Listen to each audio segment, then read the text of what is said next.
بله تماشاوانین هیجا هر لسر مجارا ترور کرنا شهید نصر الدین برهک کود سال 2012 ده هاتبو گولا باران کرن نها الاستوديو اركي فيصل اسماعيل اندام دسته راوشکاری پارتی دموکراتی کردستان سوریا میوانی منا بريز دما باش و بخير هاتي دست بكده جالكس باس بريز يعني درباري ترور كرنا شهيد نصر الدين برهك بيقومان اشخوا مدوجي ده بولتنا خدا بحثي كر جبلي آلية سياسي جبلي آلية خبات بروري يعني بحثا آلية جواكي بكن لرجوائي كردستاني دجواكا رجوائي كردستاني ده الرول وباندورا الشهيد نصر الدين برهك دويدري ده تشاو يعني جواكا رجوائي كردستاني تشاو لشهيد نصر الدين برهك دناري لبه حوالی نصر الدین شهید کی پاکروانی پارتی دموکراتی کردستان سوریا یگود دسته تروری هاتو کشتن باندور که وی هبو نلس جواره سیاسی و جواکی و واتری هبو حواله کی تکوشر بو حواله کی زانه بو حواله کی علاقات اجتماعی بین معلومات وطنی و زور فرقون زور گریدایی از یک شو حواله کو مبهدور درخسته لکار يعني ديكري خصني لما ندير دوري بحضور كانت كرت بامتخام حديده بالهيئه المحليه يعني هني مقر كانت هبالكي نهاتي وهني قرم وقرم ودخص هم هر تشتكي كاركي هبي او بخبكي او روحيات بيرا بردوان كل حتى منطقه وغيرها بتشتكي هات منطقه عاليه خاص بدرجه دورك مميز نعم حوالا دتشيبو علاقات اجتماعي فرق وصلحت مع مشكلات المنطقيه دتشيبو بيكسر بيبت شو قريب ودسي غدري سبب مشكله ومشاكل جار سربكي شبر بيكي رول كويتنا حوالا دتشيبو وحوالا كي خرطبو ناحيه علاقات خود المساله ده وحوالا اشكي قدرك هدايه دش بربط قريب وجار سريه وكي شيء اجتماعي نعم معلوماتك معلومات كرد شيء بيان انك كرد عربي المنطقيه ده هبون شيء رول کوی ممیز هبو حوالاشی او رول ددانه دگو کاریبو چاره سر پیچکی گو خطه گوتنه کی گوت او گوتن دهات تنفیذ کرنج بر ریخستنا پارتی لوی منطقی براسي بزور احترامي رأياوي دهات قرتن جبر في هيك كاك نصر الدين رولك خد وي منطقي تليست وبو دورك مساعد رجيو جو بي به البجارتن متمرمي نوتو هشتي ببي سركردايتيش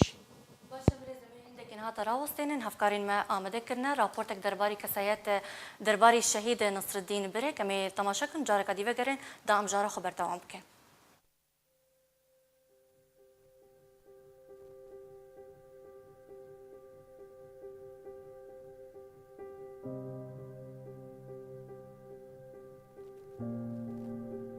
دي 13 مهادوان سالا 2012 نصر الدين برهك اندام مكتبة سياسية بارتيا دموكراتا كردستان سوريا جالية چكدارين پيديوه هاتا گولا باران کرن بگراني برين داربو وده روجان ايش و آزارك الزيده جبر وان برينين خواه كشاند تا ده روجا 22 مهده شهيد بو بويكي تفلي كروانين شهيدين ريبازا كردايتي و بارتي بو شهيد سركرده نصر الدين برهك آنكو باوي على کسایتکی کاریگر و خودی باندورک مزین بو لسر جواکی تاوی راده گل لحریما چل آغا یا سر به باجار ده که همکو و اگر کشک جواکی قومی با هولدانین چاره سرکرنا وان کشیان دکر و خلکی دگوت دوی ام بری خوابدن باوی علا گلک سر پیهاته لوی دوری هنه و باوی علا کسایتیا خوایا بهیز خودی رو لگرنگ بو تیده و کاریبو بکیمترین زیان وان سرپیهاتین جواکی چار سر بکه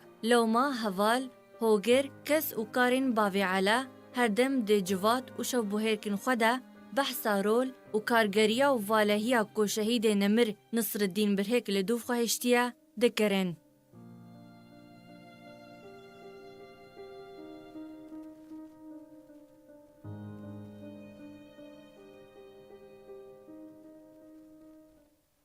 بله تماشاوانین هیجا جارك عديد وگرم جم مهواني وخا فيصل اسماعيل اندامي دسته راوشکاریا پارتی دموکراتی کردستان سوریا بريز جارك عديجي بخير هاتنا تتكم وكو دي راپورت ده هات رولا شهيد نصر الدين برهك دناف جواكا كردي ده باندورا ويد وجواكي ده لي استخازم بپرسمشتا باندورا ويد ناف رفين پارتی ده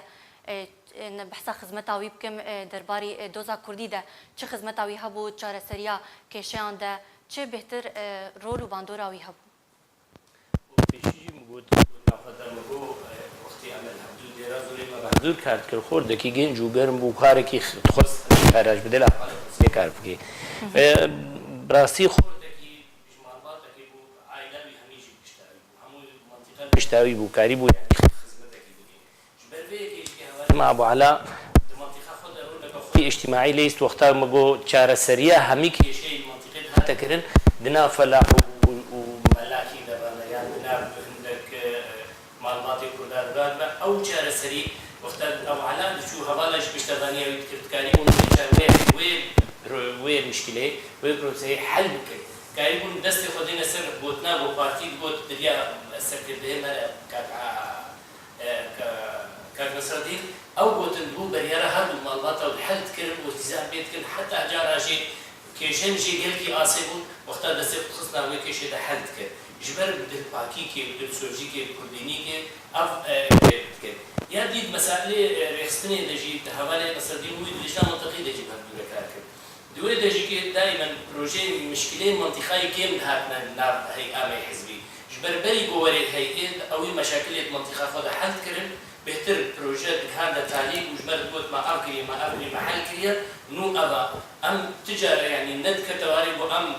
قيادة بشين يان أن هذا الشيء مي لجنة منطقي بهر ومشاكل منطقية بهر يا ديجي على دفاع جبر هذا خود قال كده هذا منطقي وينا هاجر ظلمك لي مبانج أغواتا بايانج مالدار كي بايانج مالباتك المالبات كي فقير كلها خاص بارتي هذا اللي يظلم له أو مستحيل والمال من الشباب ده تشو على سر ذكر حتى لو جانا سر تكليف دوت خيادة دوت وأبنك على تلات باش خلاص كده أزناب بين الظلم لهذا اللي بيت منطقة ده واسقبول بكر جانا جت تجاوزات حزبية كرنا في مسألة ده ليه ده براسي كارين على سري كده الجوري بروجي منطقة خو الجوري منطقة خو على سري براسي وقت سر كده تصرفت كده وكارين ولوا بروجي أحلى باشا بريز ونوكا بارتي ديمقراطي كردستان سوريا ودوسيا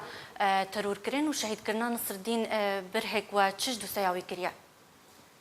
از بيجي انه نصر الدين برهك نجبل بو نصر الدين بو هذا به ترور كرين يجبل بو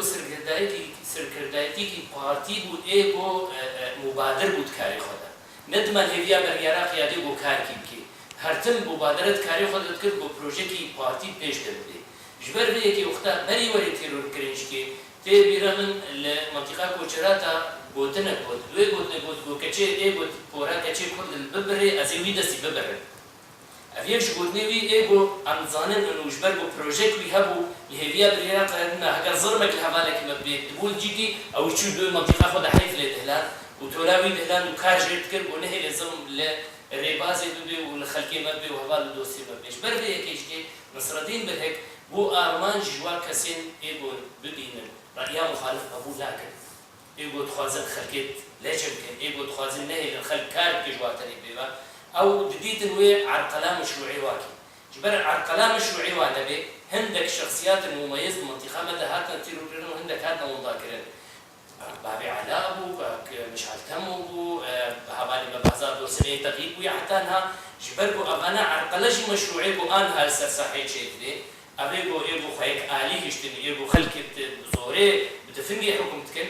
أو أنا كي بيشيخ وقاقش كن جي شخصيات بوتكاريم يبو مبادرة كن بي بكنا هيئات قيادي وقرارات أبزين بعد على أجواء شخصياتي بو بمصلحات حزب الداني بيشيع شخصي خو والسر شخصي بتشكل في باليارة وبكبربانة سريها وديت بعض مصلحة متي باشا بريز يعني كوجرين شهيد نصر الدين برهك ان آلين بيش ترور كرنا في تواني ان ترور كرنا شهيد نصر الدين برهك يعني ما بس تواج